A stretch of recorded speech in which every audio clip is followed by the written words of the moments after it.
Amen. Nous voulons prier pour la parole de Dieu. Seigneur notre Dieu, nous te sommes très reconnaissants pour ce jour. C'est le jour du Seigneur. Ce jour où Christ est sorti du tombeau, il est ressuscité. Voilà pourquoi, depuis les apôtres, l'Église primitive, les peuples rachetés se réunissent en ce jour pour t'exalter, pour te louer. Merci Seigneur. Bénis ce culte de bout en bout au nom de Jésus-Christ, notre Sauveur et Seigneur. Nous avons ainsi prié, nous disons Amen. Voilà.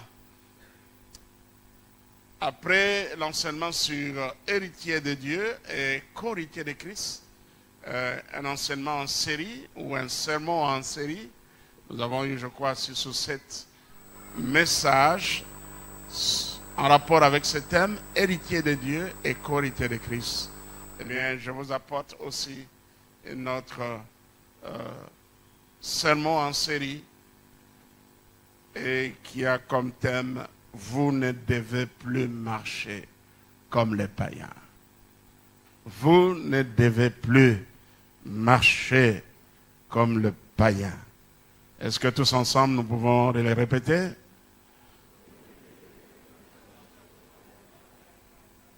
Alléluia. Vous ne devez plus marcher comme le païen. Eh bien, cette phrase n'est pas de moi. Elle est tirée de la Bible. Ça vient de la Bible, ça vient d'une lettre de l'apôtre Paul, ça vient de la lettre de l'apôtre Paul écrite à l'église d'Éphèse. Vous ne devez plus marcher comme le païen. Nous allons prendre nos Bibles et nous allons lire dans Éphésiens chapitre 4. Éphésiens chapitre 4, verset 17. Mais nous allons faire une longue lecture et cela en vaut la peine.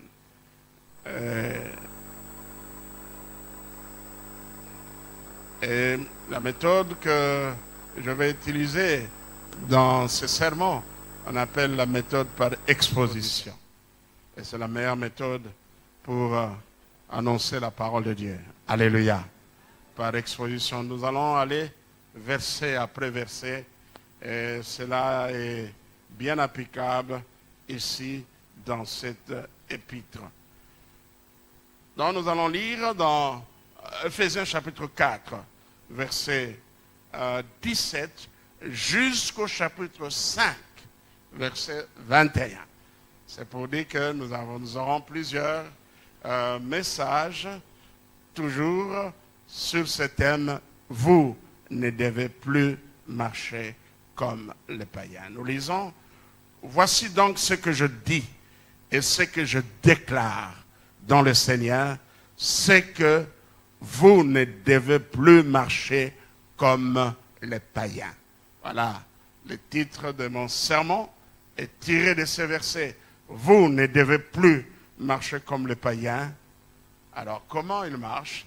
Qu'ils marchent selon la vanité de leurs pensées. Ils ont l'intelligence obscurcie. Ils sont étrangers à la vie de Dieu à cause de l'ignorance qui est en eux, à cause de l'endurcissement de leur cœur. Ayant perdu tout sentiment, ils se sont livrés à la dissolution pour commettre toute espèce d'impureté jointe à la cupidité. Verset 20. Mais vous, ce n'est pas ainsi que vous avez appris Christ. Si du moins vous l'avez entendu, et si conformément à la vérité qui est en Jésus, c'est en lui que vous avez été instruits à vous dépouiller, eu égard à votre vie passée, du vieil homme qui se corrompt par les convoitises trompeuses et à être renouvelé dans l'esprit de votre intelligence et à revêtir l'homme nouveau, créés selon Dieu dans une justice et une sainteté que produit la vérité. Verset 25. Ici, maintenant, ce sont des aspects pratiques. Compte tenu de tout cela, c'est pourquoi renoncez au mensonge et que chacun de vous parle selon la vérité à son prochain, car nous sommes membres les uns des autres.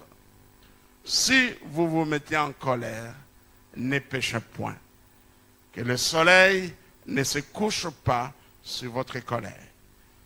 Et ne donnez pas accès au diable, que celui qui dérobait ne dérobe plus, mais plutôt qu'il travaille, en faisant de ce main ce qui est bien, pour avoir de quoi donner à celui qui est dans le besoin.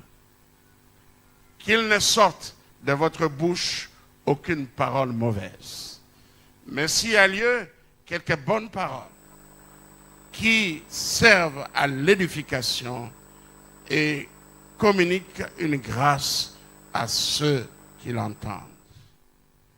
N'attristez pas le Saint-Esprit de Dieu, par lequel vous avez été scellés pour le jour de la rédemption.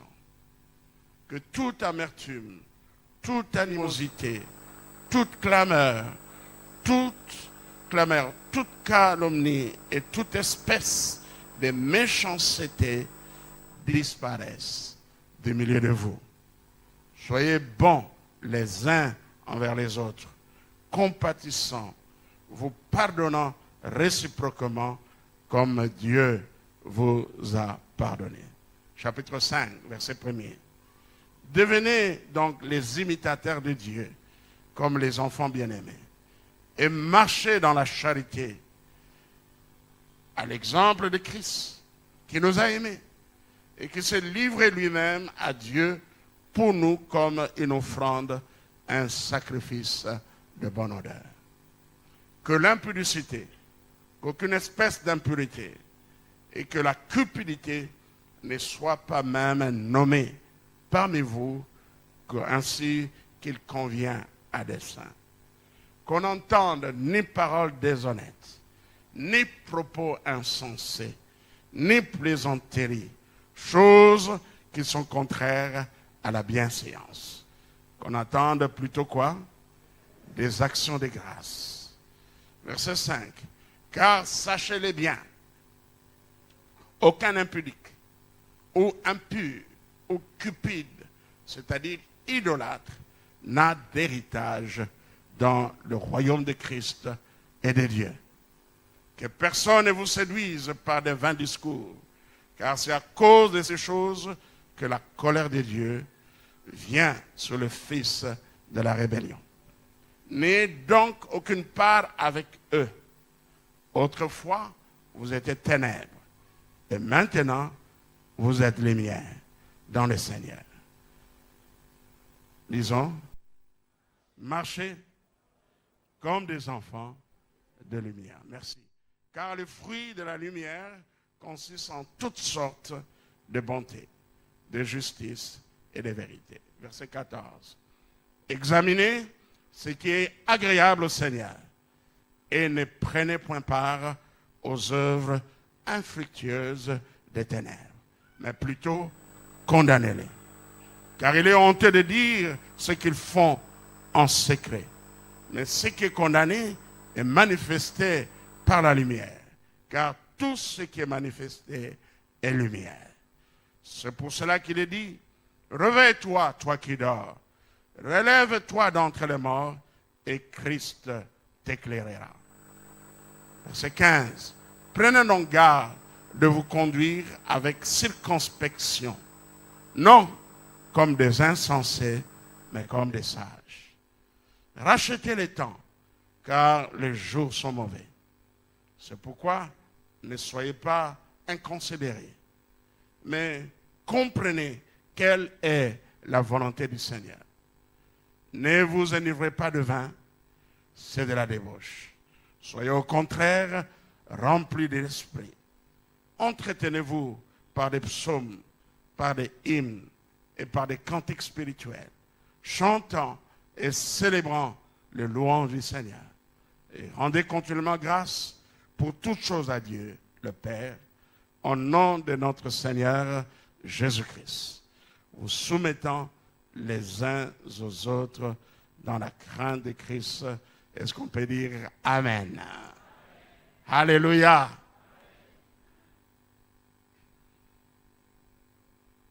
Eh bien là, nous avons des recommandations précieuses. Et nous voyons nettement que la vie en Christ est catégoriquement opposée à la vie en dehors de Christ. À la vie des païens. Nous sommes appelés à vivre différemment des païens. Cela est clair. Et cette parole de Paul, clairement affirmée, vous ne devez plus marcher comme les païens, et on dit largement. Vous ne devez plus marcher comme le païen. Lorsqu'on vient à Christ, il y a une coupure entre la vie sans Christ, la vie sans Dieu et la nouvelle vie que le racheté doit mener. Une nouvelle vie, une nette distinction.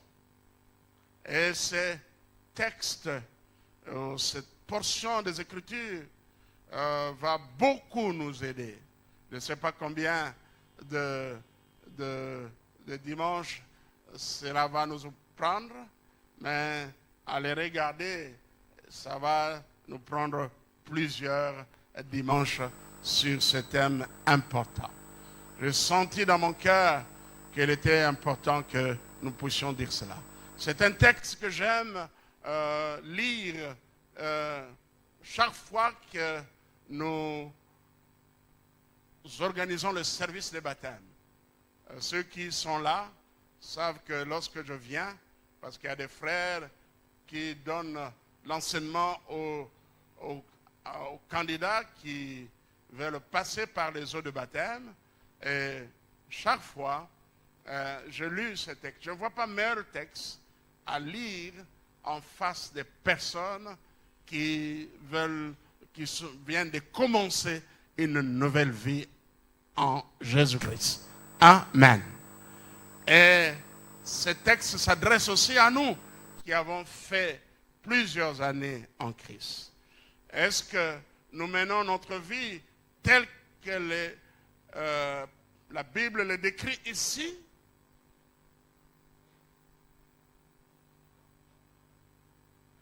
Et si ces recommandations concernent et l'Église et les chrétiens, individuellement.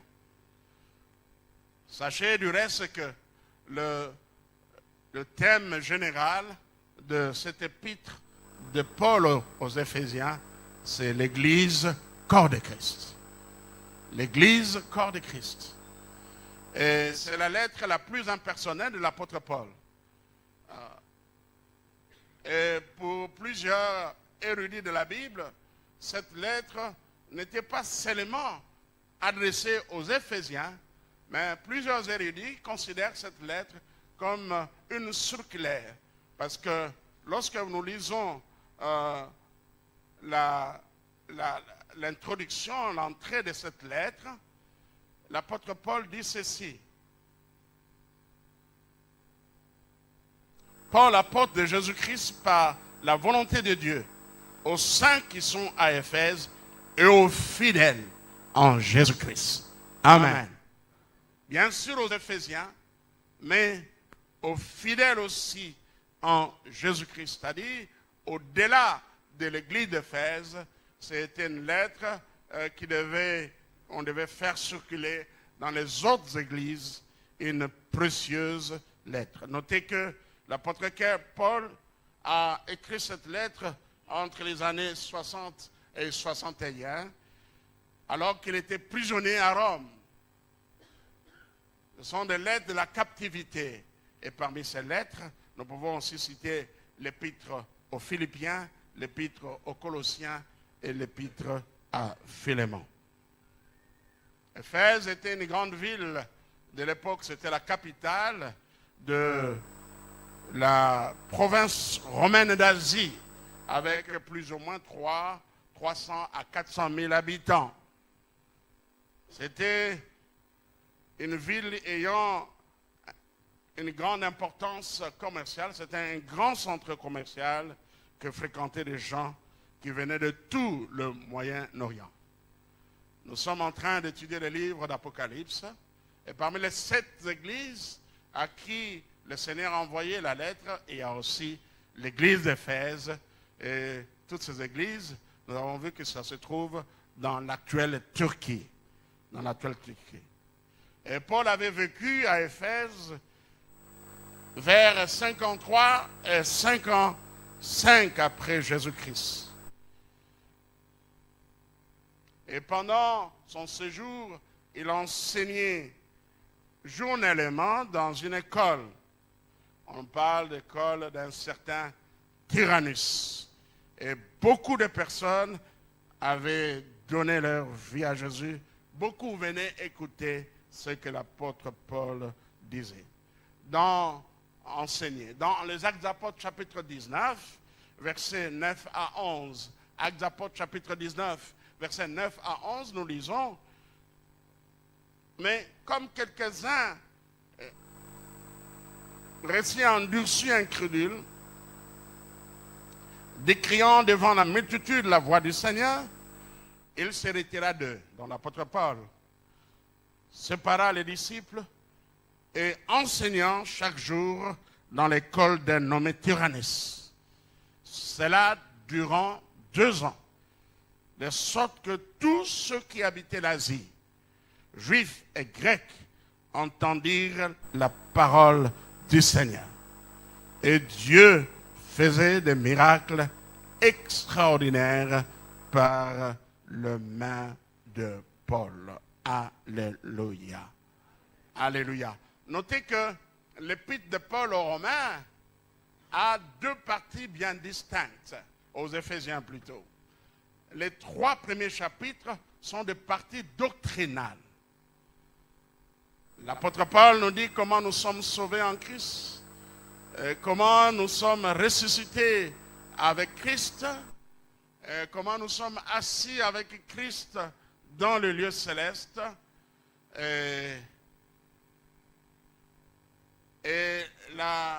Ça c'est la partie doctrinale, dans le chapitre 1er, 2 et 3. Mais du chapitre 4 à 6, c'est la partie pratique. Voilà ce que Dieu a fait pour vous. Et voilà comment vous devez marcher. Amen. C'est un peu le chemin que l'apôtre Paul suit dans toutes ses lettres, même dans l'épître aux Romains. Je peux dire, les 11 premiers chapitres, c'est l'épître, c'est la partie doctrinale. Le 12e chapitre de l'épître aux Romains jusqu'au 16e, c'est la partie pratique. Je vous exhorte donc, frères, à offrir vos corps comme un sacrifice vivant, ainsi de suite. Et ici aussi, nous avons une partie doctrinale, les 3 premiers chapitres, et une partie pratique. Comment nous devons marcher, comment les chrétiens doivent marcher. Alléluia.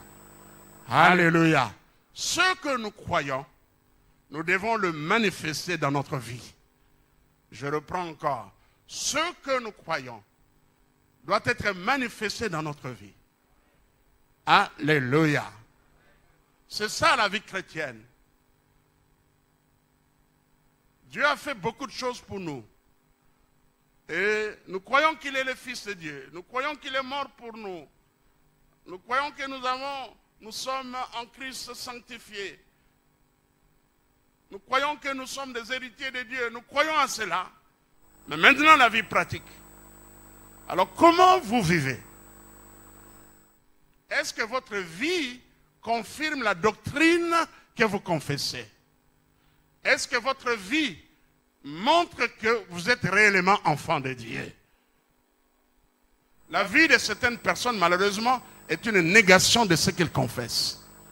Voilà pourquoi Jésus dit, ce ne sont pas ceux qui me disent Seigneur, Seigneur, qui entreront dans le royaume des cieux. Beaucoup parlent de Jésus, mais comment il se comporte? Beaucoup confessent Jésus-Christ. Mais est-ce que vous vous conduisez comme Christ le veut? La Bible dit, le Seigneur dit, ce ne sont pas tous ceux qui me disent Seigneur, Seigneur, qui entreront dans le royaume des cieux. Ce sont là ceux qui font la volonté de mon Père. Il y a autre chose de croire, et c'est une autre manche de faire ce que Dieu dit, de vivre cette parole. Autrement dit, ne vous bornez pas à écouter la parole, mais mettez-la en pratique. Alléluia. Dites à votre frère, vous ne devez plus marcher comme un païen. C'est moi, c'est comme une païenne.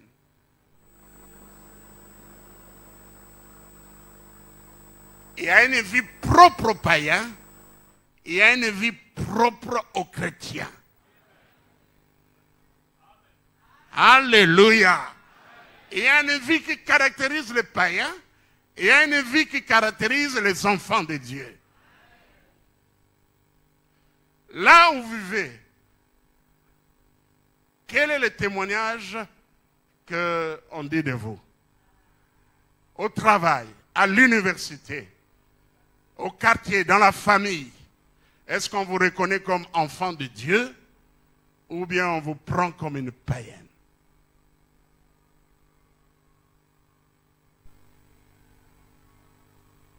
Vous ne devez plus marcher comme des païens.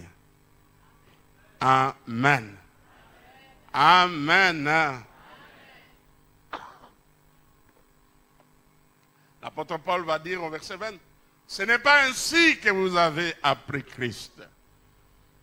Alléluia. Nous avons appris comment nous devons vivre en Christ. Comment nous devons vivre en Christ. Dieu nous appelle à une nouvelle vie. Dieu nous appelle à une nouvelle moralité. Alléluia. En fait, c'est tout ce qu'on a lu là, on peut appeler ça une nouvelle vie et une nouvelle moralité en Christ. Une nouvelle vie. Depuis que vous avez donné votre vie à Jésus-Christ, eh bien, une nouvelle page a commencé dans votre vie. Est-ce que ces nouveaux livres-là ressemblent à votre ancienne vie? Cette biographie nouvelle et la biographie ancienne, la même vie, il doit y avoir une démarcation, un changement. Amen. Amen. Et nous allons le voir. Nous allons le voir.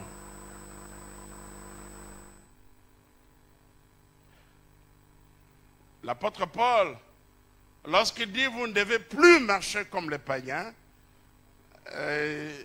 il sait comment les païens vivent. Je crois que les païens de l'époque de Paul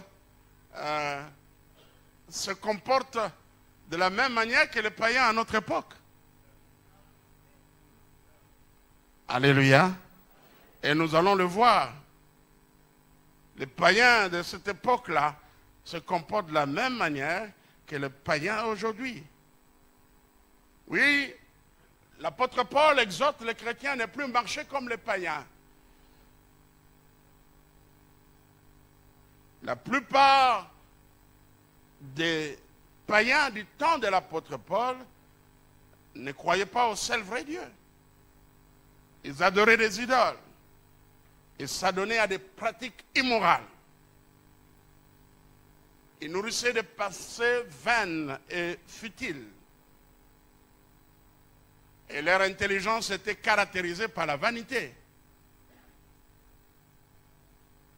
D'ailleurs, à toutes les époques, les gens du monde sont comme le païen du temps de Paul. À toutes les époques, les gens du monde sont comme le païen. Les païens d'aujourd'hui ressemblent bien aux païens du temps d'époque. Et nous ne soyons pas comme eux.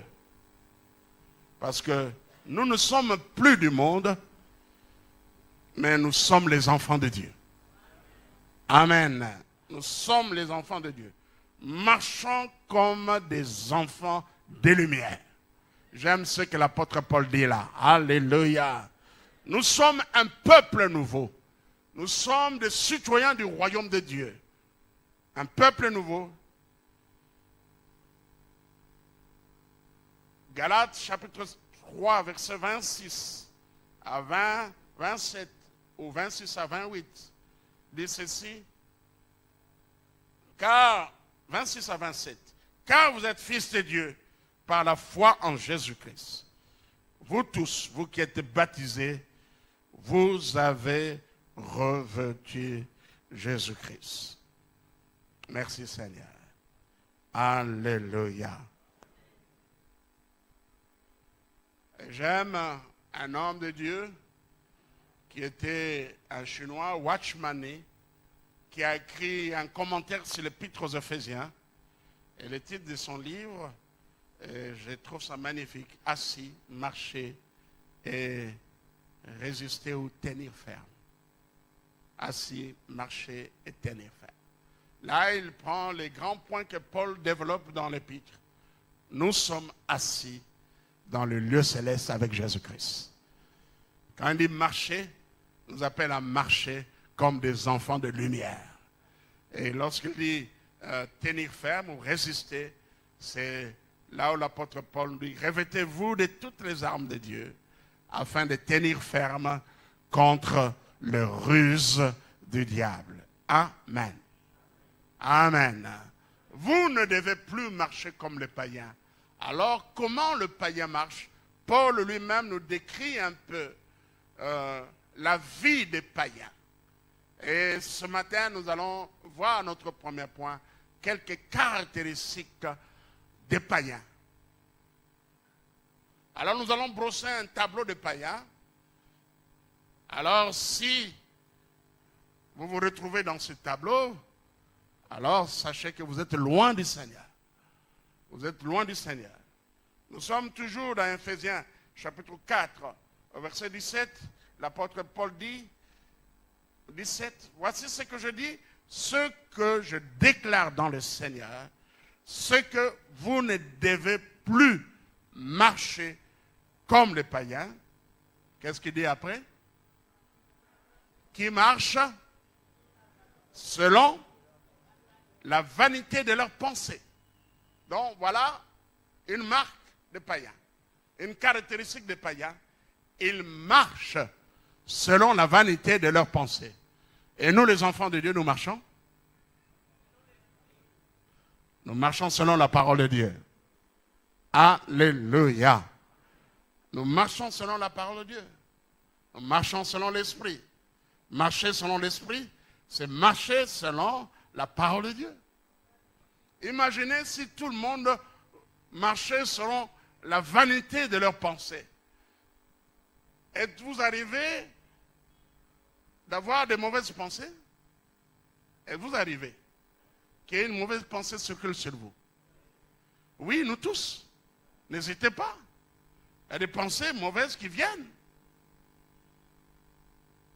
Voilà pourquoi cet Augustin a dit, je veux un peu paraphraser son idée. Il a dit que nous ne pouvons pas empêcher les oiseaux survoler nos têtes. Mais l'homme sensé ou l'homme intelligent ne peut pas laisser des oiseaux ou un oiseau construire son nid sur sa tête. Est-ce que vous comprenez? Les mauvaises pensées passent parfois dans notre tête, dans notre esprit. Mais nous ne pouvons pas caresser ces mauvaises pensées. Nous devons les chasser au nom de Jésus-Christ. Alléluia. Voilà pourquoi la Philippiens chapitre 4, 8 nous dit que tout ce qui est vrai, tout ce qui est juste, tout ce qui est honorable, tout ce qui est digne d'approbation, tout ce qui est vertueux, soit l'objet de vos pensées. Et si vous voulez un domaine où l'ennemi attaque beaucoup des enfants de Dieu, c'est au niveau de la pensée. Amen. Amen. Donc, un enfant de Dieu veille aussi sur sa pensée. Voilà pourquoi je parle de la sanctification de la pensée. Les pensées mauvaises viendront. Nous n'allons pas les caresser, nous allons les chasser dans le nom de Jésus. Alors, nous voulons bien avoir la pensée de Dieu. Moi, je comprends pourquoi la Bible nous demande de lire la parole jour et nuit pour que nous soyons imprégnés de la parole de Dieu. Est-ce qu'on peut dire Amen? Frère, tu ne grandis pas, maman, tu ne grandis pas, parce que tu ne lis pas la parole de Dieu. Ne venez pas écouter la parole de Dieu ici à l'église seulement, mais lis la parole de Dieu chaque jour. Médite la parole de Dieu. Les chrétiens qui ne lisent pas la parole de Dieu sont charnels. Ils réagissent selon la chair. Quel que soit le niveau qu'on a ou l'ancienneté qu'on a dans l'église, si vous ne lisez pas la parole de Dieu, si vous ne méditez pas la parole de Dieu, vous serez charnel. Je dis que vous serez charnel. Lisez la parole de Dieu. Prenez le temps avec Dieu. Et le Seigneur va vous façonner. Alléluia. Moi, je crois que c'est la raison principale pour laquelle Dieu nous demande de méditer la parole. Que ce livre de la loi ne s'éloigne point de ta bouche. Méditez-le jour et nuit. Et la Bible nous appelle aussi à observer tous ces commandements.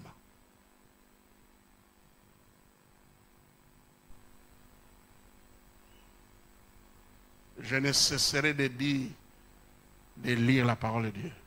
Parfois, j'écoute beaucoup d'hommes de Dieu qui passent sur des télés, à la radio, mais je vois très peu encourager le peuple de Dieu à lire la Bible.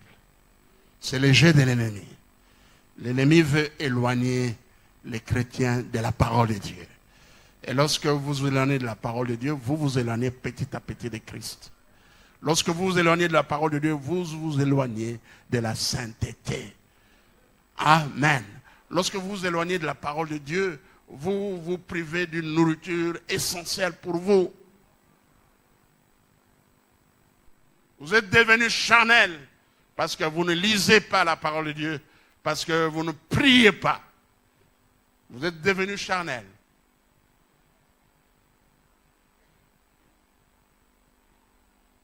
Les païens marchent selon la vanité de leurs pensées. Je voulais dire, si chacun de nous mettait ces sales pensées en application, quelle vie! Quelle vie! Et les païens sont comme ça. Oh, je bénis Dieu pour le Saint-Esprit qui habite en nous, qui nous rappelle la parole de Jésus-Christ.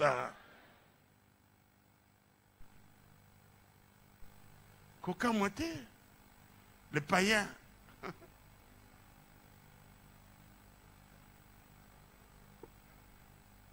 les vanités de leurs pensées.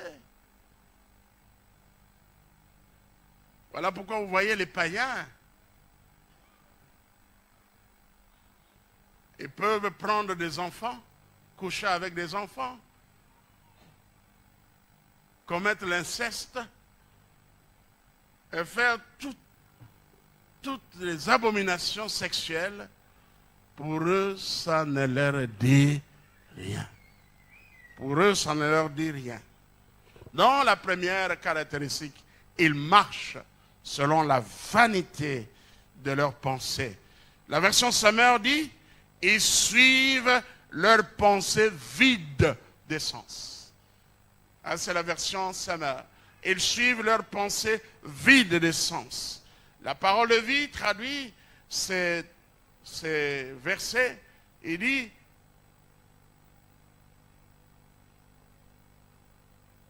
leurs pensées ne mènent à rien.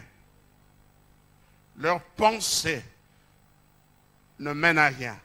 Oui, la vie des païens est vide, sans but, stérile. Oui, ils sont très actifs dans leur profession. Ils sont très actifs, mais c'est vide, c'est vanité. Ils courent après des choses qu'ils ne peuvent maîtriser. Parce qu'ils négligent les grandes vérités de la vie. Alléluia. Ils peuvent être des docteurs en philosophie, docteurs en économie, je ne sais pas en quoi, professeurs à l'université, mais leur pensée est vide parce qu'ils ignorent les grandes vérités de la vie. Ils ne savent pas d'où ils viennent, pourquoi ils existent. Ce sont les grandes questions de la vie. Pourquoi l'homme existe? Écoutez ces gens-là vous dire pourquoi l'homme existe. Qui a créé l'homme?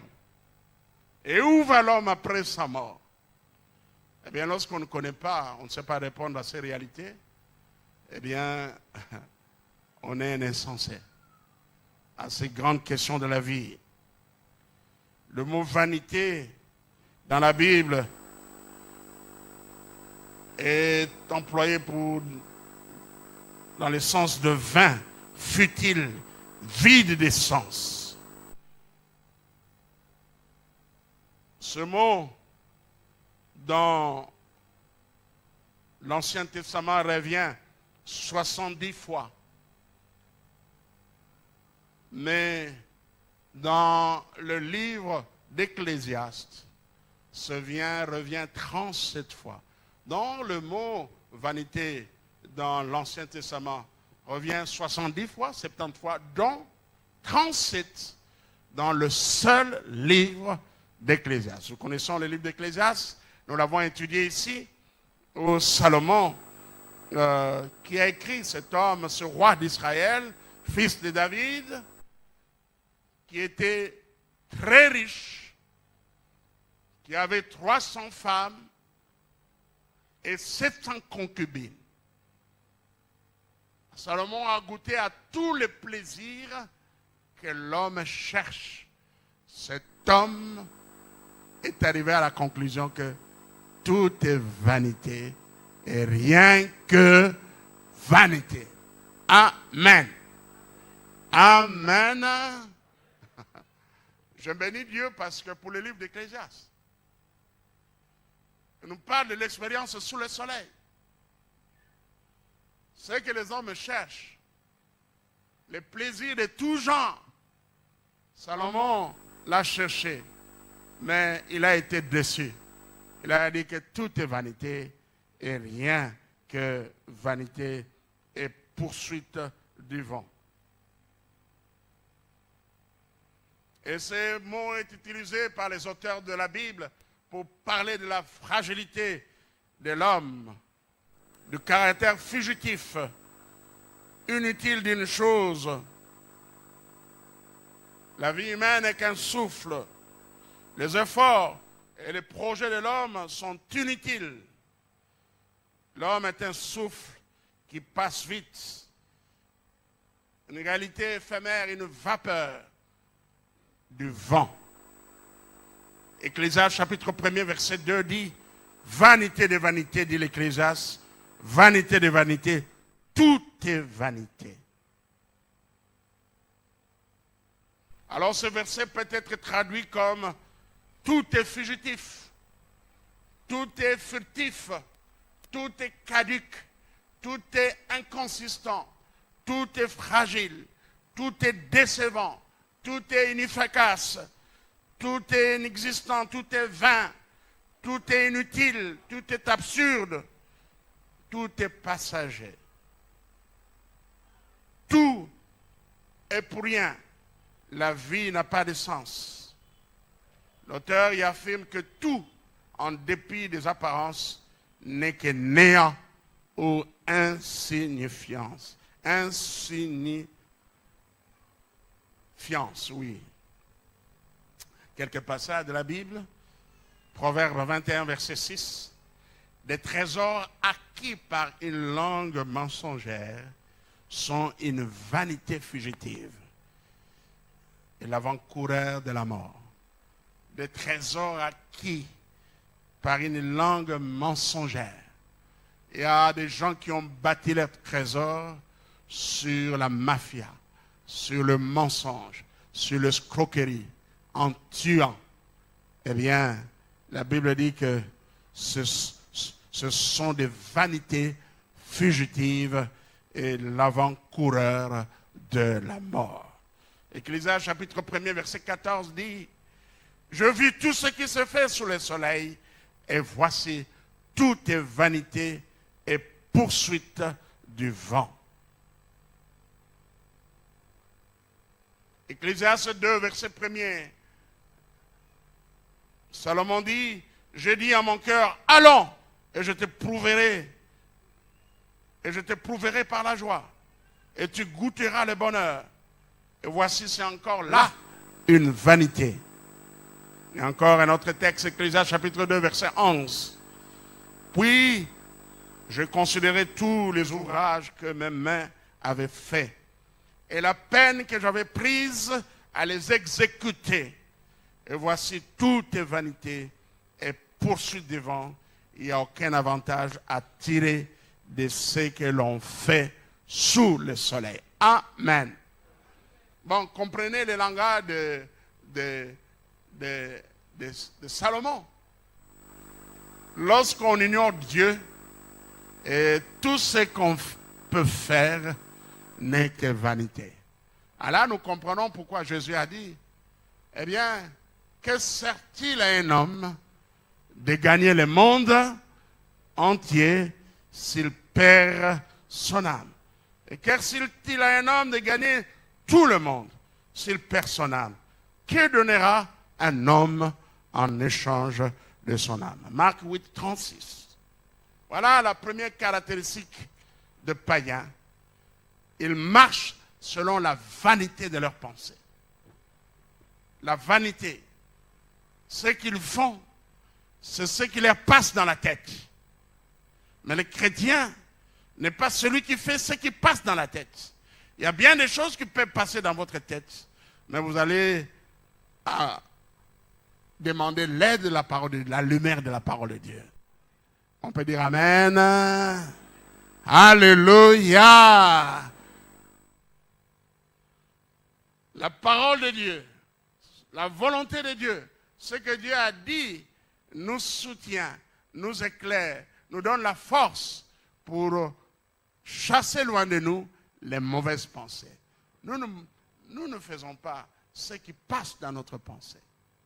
Alléluia. Merci Seigneur pour l'aide que nous trouvons dans ta parole et pour l'aide du Saint-Esprit. Et la deuxième caractéristique des païens, ils ont l'intelligence obscurcie.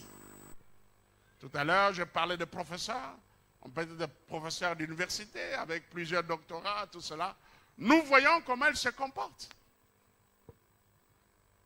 Nous voyons comment ils se comportent.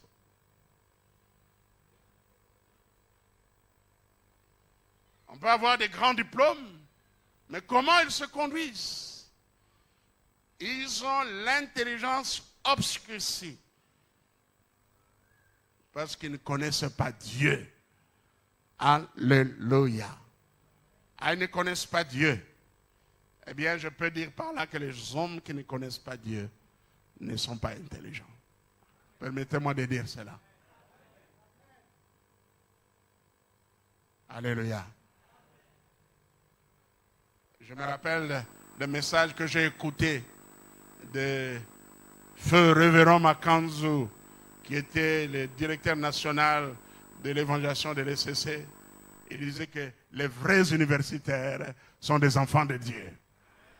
Alléluia. Lors d'une convention de la jeunesse, de jeunes étudiants en Côte d'Ivoire, j'étais encore étudiant à Lomé, à la faculté de théologie à Lomé, et c'était des cassettes qu'on vendait dans la librairie chrétienne, la croisade du livre chrétien, que beaucoup de gens écoutaient et que beaucoup de gens aimaient. Enregistré à Abidjan. Et il disait que les vrais universitaires, ce sont des enfants de Dieu. Regardez comment se comportent parfois ces gens-là. Vous voyez des grands papas de 50 ans courir avec des petites filles.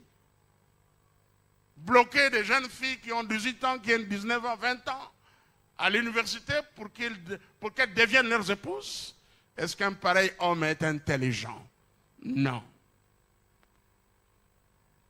Mais il y a classe, peut-être, il y a chimie, il y a Naeptesoki, il y a cours Nini, il y a droit constitutionnel, mais il y a bon moto exaté. Exaté. Et la plupart de ces gens-là sont versés dans l'occultisme. Nous connaissons une jeune fille. C'est mon épouse qui m'a raconté cela. Son propre père entre dans sa chambre la nuit, nu, pour coucher avec elle. C'est une histoire vraie. Ils étaient la même cellule avec mon épouse à Bandal, la cellule de la bonne à l'époque. La fille a résisté, l'a refusé. Elle a dit que je vais dire cela à maman. Comment, papa? Mais comment? Moi, je suis ton enfant. Comment? Et papa, tout honté, est parti. La fille, le matin, elle dit cela à sa mère. Sa mère dit, je savais qu'elle allait venir là-bas. Pourquoi tu n'as pas cédé? D'ailleurs, ta grande sœur, déjà, ton papa est passé déjà dans sa chambre. C'est pourquoi ne les enviez pas, ces gens-là. Ils ont fait des pactes avec les diables. L'immoralité est à son comble dans la vie de ces gens. Alors,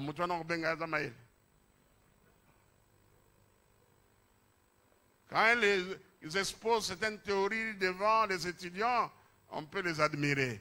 Mais si on pouvait exposer publiquement la vie qu'ils mènent, leur vie cachée, bon, il y en a bon.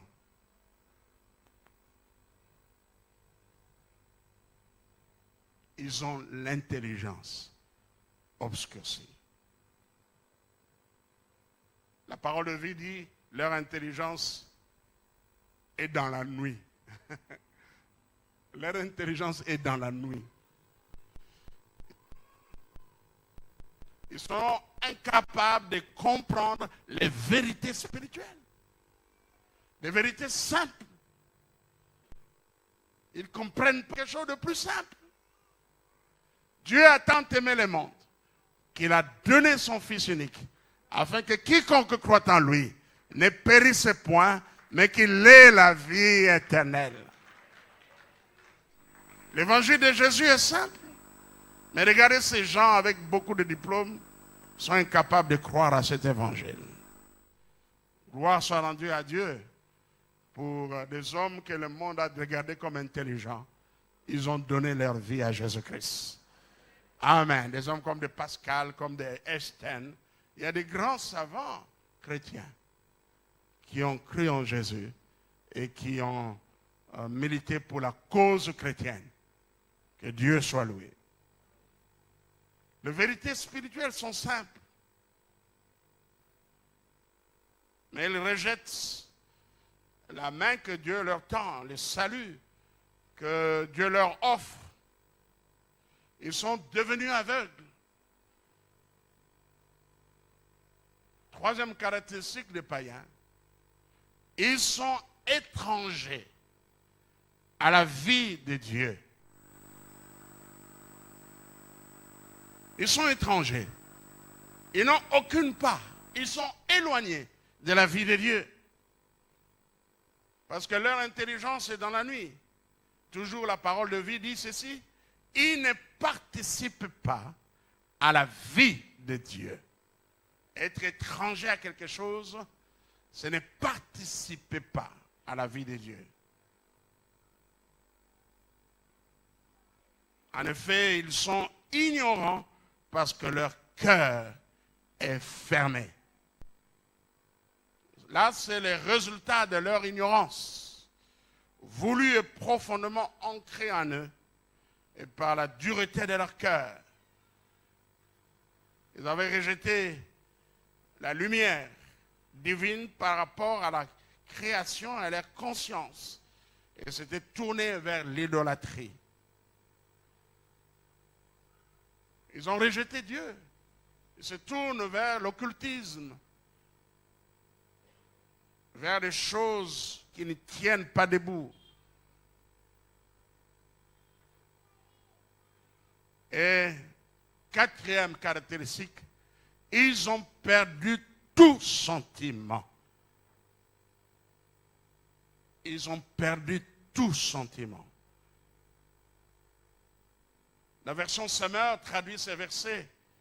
Ayant perdu tout sens moral. Ayant perdu tout sens moral. Ils se sont livrés à l'inconduite pour se jeter avec frénésie dans toutes sortes de vices.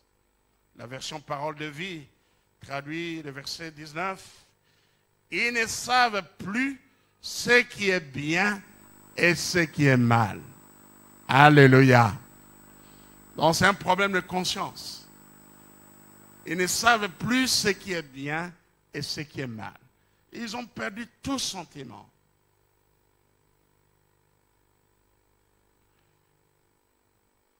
Alors ils sont méchants.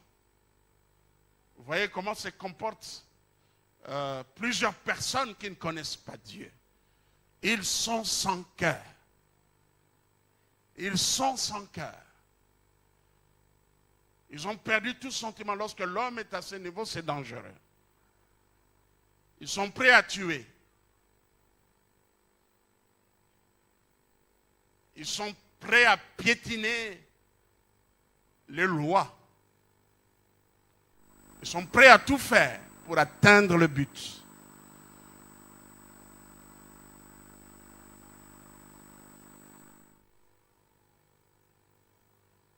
Donc, la conscience ne fonctionne plus ici. Mais on peut détruire la conscience. Amen. On peut détruire la conscience. On peut endurcir la conscience. Mais la conscience, cette faculté morale que Dieu a mis à l'homme, ne sera jamais détruite. On peut l'endurcir. Et quelqu'un a dit, je vais paraphraser, la plus grande douleur des damnés, des gens qui iront en enfer, ce sera l'accusation de leur conscience. L'accusation de leur conscience. Après tout le mal qu'ils ont fait, après tous les sangs qu'ils ont versés, après avoir rendu des jugements injustes. Je vois très mal lorsque un magistrat qui a une affaire, il voit clairement celui qui a raison et qui a tort, mais on prononce une sentence, on condamne celui qui a raison. Mais je crois qu'ils paieront de cela. Alléluia. Ils paieront de cela. Ils souffriront. Même un jour, sur le lit de l'hôpital très malade, tous ces faux jugements qu'ils ont prononcés vont défiler devant eux. Voilà, ne nous lassons pas de faire le bien. Alléluia! Ne nous lassons pas de faire le bien.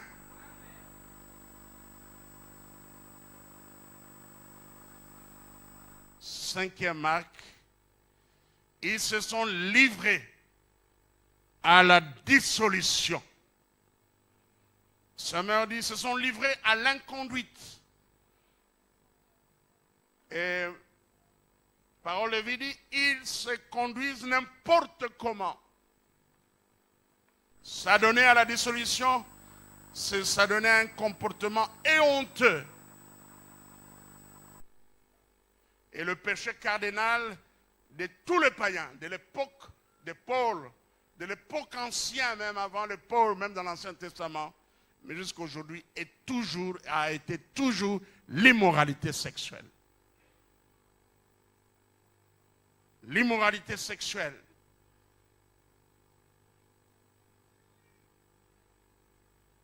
Les païens descendent très bas. Ils font n'importe quoi. Et la Bible dit, sixième caractéristique, ils commettent toute espèce d'impureté. Ils commettent toute espèce d'impureté. Et cette expression suggère que le païen, à l'époque, se sont adonnés à toutes sortes d'impuretés, comme s'ils trafiquaient avec la cupidité.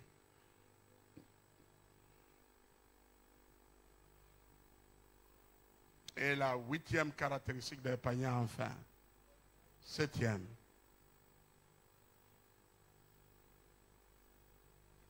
Là, une passion insatiable, la cupidité. Jointe à la cupidité, l'apôtre Paul dit exactement, pour commettre toute espèce d'impureté, jointe à la cupidité, dont la cupidité. La cupidité, c'est l'intérêt excessif et malsain de l'argent. L'intérêt excessif et malsain de l'argent. L'homme sans Christ n'est jamais satisfait. On dira insatiable. Insatiable. Ils ne sont jamais satisfaits. Ils ont beaucoup d'argent, mais ils vont tout faire pour voler. C'est eux qui fabriquent des faux billets. Vous savez, les gens qui fabriquent des faux billets, ce ne sont pas des pauvres. Hein? Il est là à quelque part à Kimbanseke, ou bien à Kisenso, ou bien à Lemba, ou bien à Matete. Ce sont des gens qui ont l'argent. Qui ont l'argent. Hein? Ils savent trouver des machines les nécessaires pour faire des faux billets. Insensable. Parce que lorsqu'on n'a pas Christ, on mènera toujours avoir, avoir, avoir et toujours avoir. C'est comme un trou sans fond. Mais merci parce que en Christ, l'Esprit de Dieu nous apprend le contentement. Amen. Voilà les tableaux que Paul dépeint ici des païens.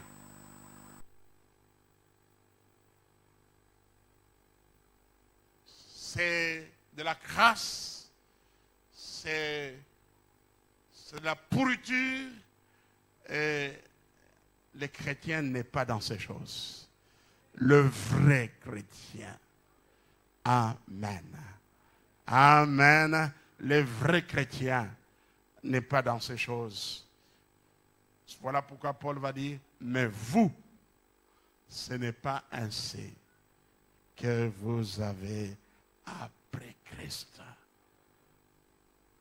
Mais vous, ce n'est pas ainsi que vous avez appris Christ. Alléluia. Alléluia. Est-ce que le Seigneur nous demande de commettre ces choses?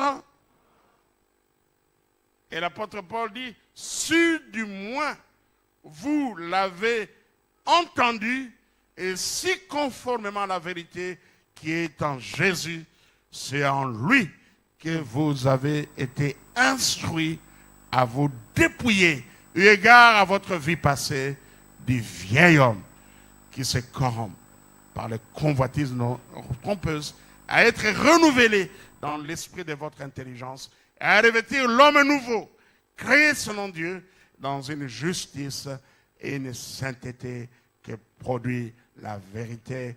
Amen. Christ nous appelle à la sainteté. Je dis que Christ nous appelle à la sainteté. Dieu nous appelle à la sainteté. Puisque celui qui vous a appelé est saint, vous aussi soyez saints dans toute votre conduite. Voilà ce que nous avons appris en Christ. Et nous disons Amen. Amen. Merci Seigneur.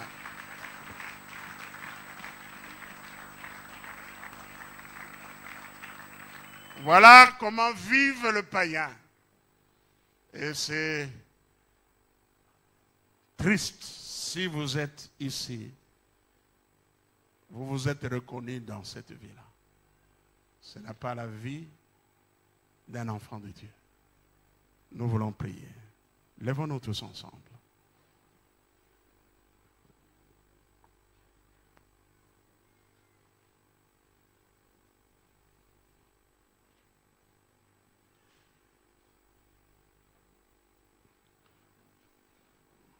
Alléluia, alléluia. Merci Seigneur.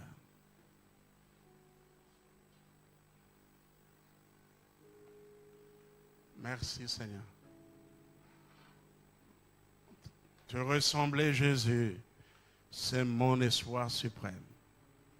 Penser, agir, aimer, toujours plus comme toi.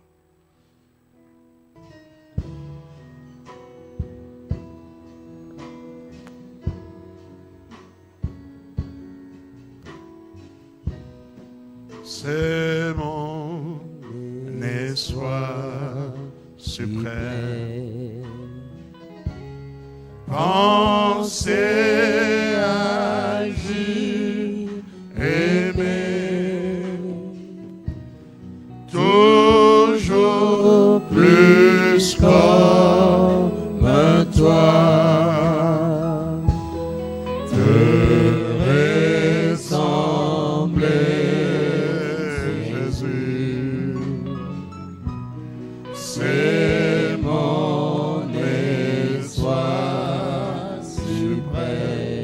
Par ton esprit en moi.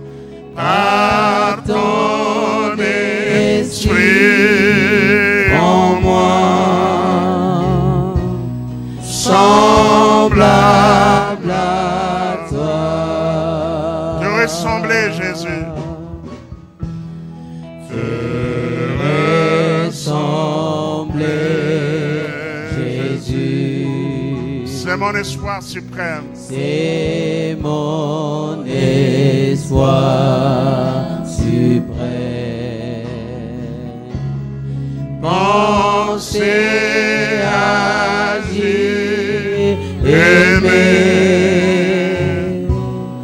toujours plus comme toi.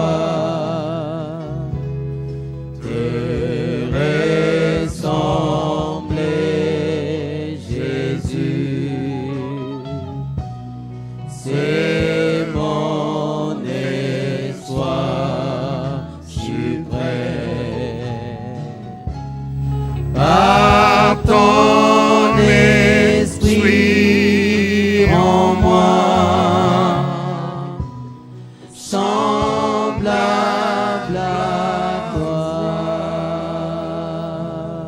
Dieu nous appelle à vivre une vie sainte, une vie nouvelle, une nouvelle moralité. Et nous voulons prier tous ensemble. Élève ta voix et prie. Vous ne devez pas marcher comme un païen. Dis, je refuse de marcher comme un païen dans ma vie. Je refuse de suivre le voie que le païen emprunte.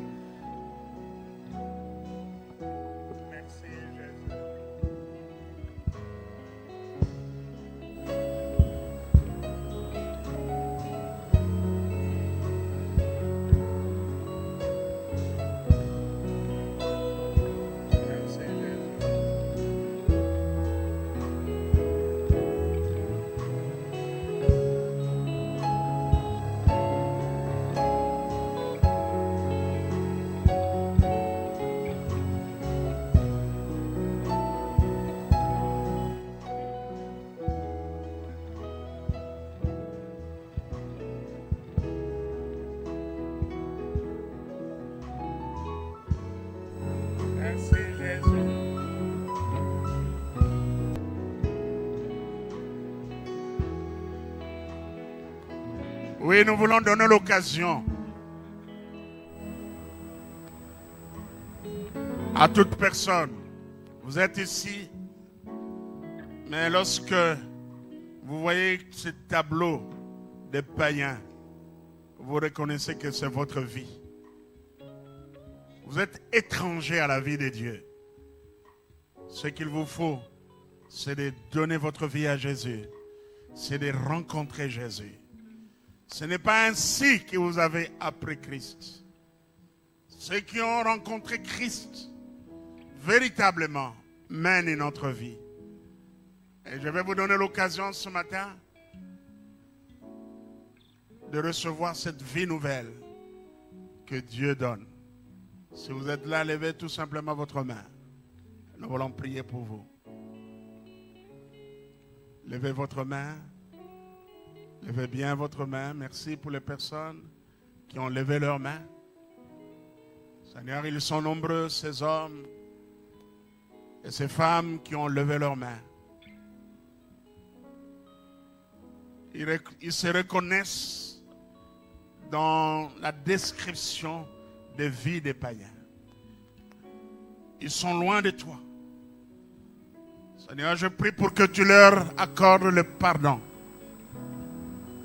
Seigneur, ils ne seront pas menés la vie que tu veux sans qu'ils reçoivent le Saint-Esprit, sans qu'ils fassent l'expérience de la nouvelle naissance. À vous qui avez levé vos mains, seul Jésus-Christ peut vous façonner, faire en sorte que vous aimez les choses de Dieu et haïr les choses du monde. Fuir l'immoralité, fuir tout ce qui est mal et participer à la vie de Dieu. Et pour ça, il faut inviter Jésus-Christ dans votre vie. Là vous êtes, dites Seigneur Jésus,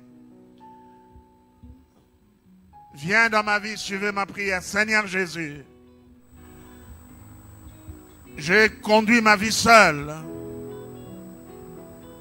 Aujourd'hui, je t'invite dans ma vie. J'ouvre mon cœur pour toi. Viens dans ma vie. Viens et règne dans ma vie.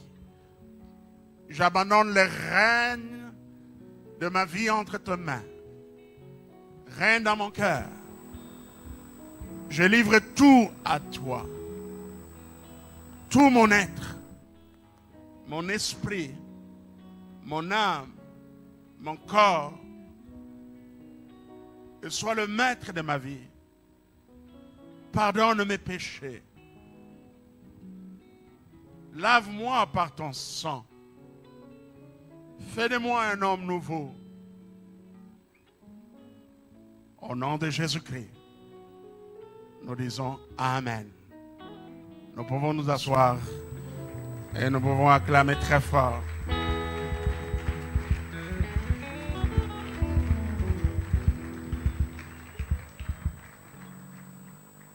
Et vous qui avez levé la main, eh bien, nous sommes disposés à vous accueillir, recevoir, vous donner les conseils. Vous pouvez, si vous le souhaitez, eh bien, passer mardi à partir de 16h. Et nous voulons vous donner les conseils, comment vous devez marcher dans cette nouvelle vie en Jésus-Christ. Amen. Voilà, ce dimanche, nous aurons à faire circuler le panier 2 fois. Il y a l'offrande ordinaire et les dîmes, et l'autre pour la mission. Chaque premier dimanche du mois, nous donnons une offrande pour la mission. Quand nous parlons de la mission, c'est pour l'implantation d'églises, soutenir l'église que nous avons implantée. Actuellement, c'est pour le Funa. Nous prenons en charge le loyer de l'église, nous prenons en charge le soutien du pasteur. Nous avons des enfants qui sont en formation théologique. Et voilà. Mais en attendant, nous avons dit que nous allons distribuer des cartes à des personnes d'engagement qui veulent chaque fin du mois donner 5 $, 10 $, 20 $, pour aider l'Église à payer le loyer de cette maison. Nous payons chaque mois 400 $. Et ça pèse beaucoup sur nous. Tout au début, il y a eu des gens qui se sont engagés. Mais nous voulons que vous puissiez renouveler pour une année. Donc de septembre à septembre 2019. Et lorsque nous arrivons en septembre 2019, nous allons encore renouveler cela à partir de 5, 10 et 20. S'il vous plaît, donnez cet argent en dollars parce que nous payons en dollars. Donc si vous avez 5 $, 10 $, 15 $, 20 $, et vous voulez le faire chaque mois, eh bien, remplissez. Je m'engage volontairement à contribuer au loyer de la maison Béthanie pendant une période allant de 8 septembre 2018 au 8 septembre 2019 avec un montant de, vous écrivez votre nom, vous pouvez lever vos mains. Moi, je prends déjà, moi-même, c'est ma carte. Et si vous voulez aussi prendre une carte chaque mois, soyez fidèles et je crois que Dieu vous bénira. La Bible est donnée, il vous sera donné. Voilà. Levez-vous, je vais vous voir le nombre. Je vois le nombre. Je crois que si nous sommes, levez-vous, vous qui voulez soutenir, levez-vous, s'il vous plaît. Levez-vous, on va voir. Si on a déjà un nombre suffisant, je crois que ça, voilà. Vous les donnez un 5 $ à la fin de chaque mois pour soutenir ce travail. L'Église a payé le loyer de Béthanie, 5, 10, 20. Si vous voulez donner plus, c'est vous. Mais nous arrêtons à 20. Mais si vous voulez aller au-delà, selon votre avoir, Dieu vous bénira. Amen. Alors, nous aurons besoin de cela. Remplissez cela avant la fin du culte. Nous allons recueillir cela. Le service de protocole va repasser pour retirer cela. Et je crois que le dimanche prochain, nous allons vous informer combien est-ce que nous aurons chaque dimanche. Est-ce que nous allons atteindre 400 $ ou nous serons en deçà de 400 $. Voilà, nous vous souhaitons un bon dimanche et une très bonne semaine. Nzambe apambola biso, apambola libota na yo, libota na ngai, na semaine yo, apambola misala na biso, misala ba papa, misala ba mama, misala bilenge, abatela bana na biso, bazongala ki kelasi. Mingi bazonga kite, je crois que demain, la rentrée sera vraiment effective. Parce que ce que tu as nzela, au moins bana mingi te. Donc, nous sommes sous difficulté, mais Nzambe a sunga mabota nabiso. Nzambe a battu la bana nabiso. Semaine to bandi, eza la semaine na kimia, semaine na esengo, na kombo na Yesu Kristo, to bonde le tolobi amen. To telema pona rosilisa, maanga nabiso. Nzambe nanke monza benanguya to sanjola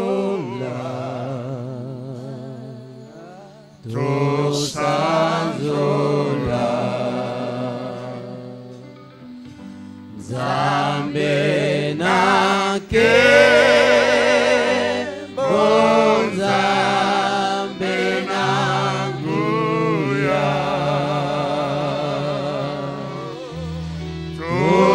Sanzola,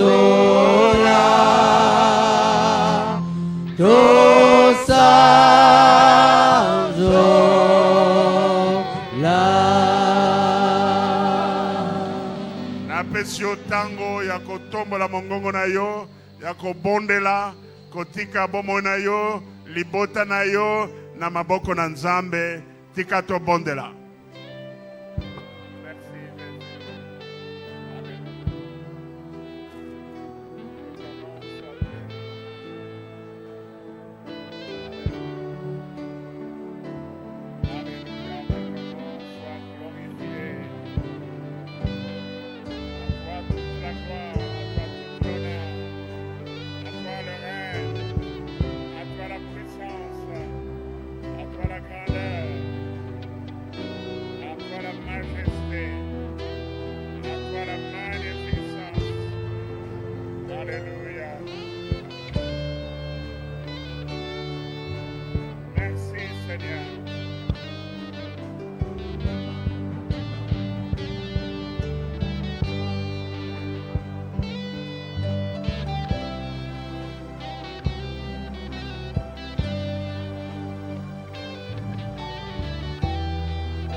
Nzambe nake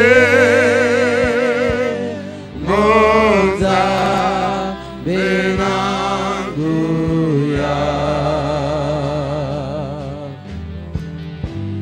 Tosanzola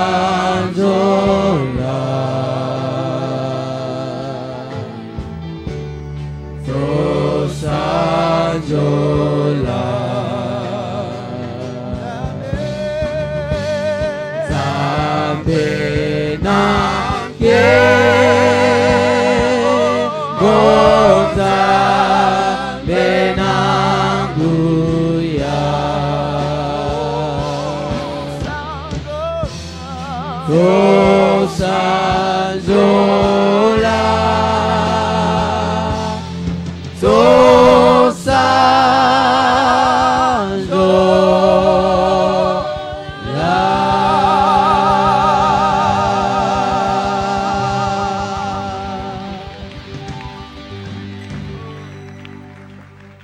Oui, que l'amour de notre Dieu et Père, la grâce de Jésus-Christ, le Fils de Dieu, notre Sauveur et Seigneur, et la communion du Saint-Esprit, le Consolateur, soit votre partage aujourd'hui jusqu'au retour de Jésus-Christ. Allez en paix avec Jésus-Christ. Et au nom de Jésus-Christ, nous disons Amen. Amen.